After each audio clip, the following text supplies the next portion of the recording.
rice.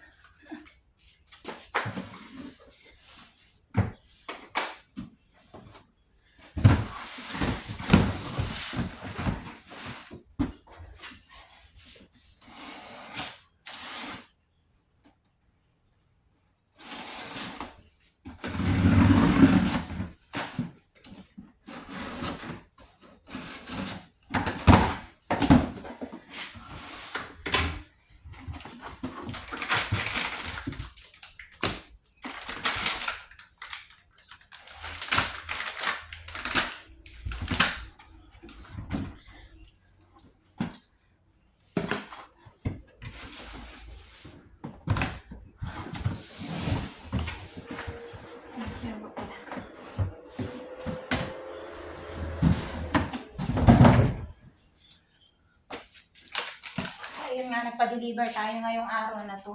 Kasi masyado na siyang mabigat. So, meron tayong mga panglaba. Puro panlaba. So, panlaba.